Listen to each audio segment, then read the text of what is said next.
አጥበና ሰጣ ነው አንተ ልጅ ጫማ ይቀይር 360 ምናምን ቀን ሁለቱም እኩል አፍሪካው ረስቶታል ጫማ ማምረቱን ራሱ ግማታም ይገማ ምንድነው ያልከው ምን ስትል ነው? ኧረ እሱ ይሄን ጫማ ልቀይረው ብሎ አልቆ እንደ መኪና ጎማሽ ወውጥቷል ከስር ምናምን አለኝ። እሱ ነው ያ ጫማውን እየለበሰ ማዘሩን ያስም በሽተኛ አረጋት ያለ። ኧረ እኔ አላልኩም እንደዚህ እኔ ያስም ምናምን ብዬ ራሱ አላወሩም።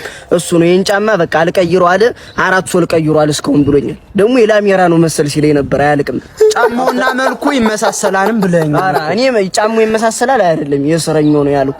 ደግሞ የልማት ቀን ይመስል ሁሌ አረንጓዴ ነው የሚለብስ አለኝ። አንተ በነጫሉ እሱ ሲጀመር እኮ ብዙ ስላለው እኮ ነው እንደዚህ ታውቀዋለህ። አረንጓዴ አስራ ብዙ አለ መሰለኝ ብዙ ስላለው ደግሞ ካልሲ ማይቀየር ካልሲ አይቀየር ደግሞ ስታልፍ ሸቶኛ ነህ አለኝ። እና ተባብረው መጀመሪያ ያሉት እኮ ይበቃ ነበር። አንቋቸው ሳደቡ ታውቃለህ።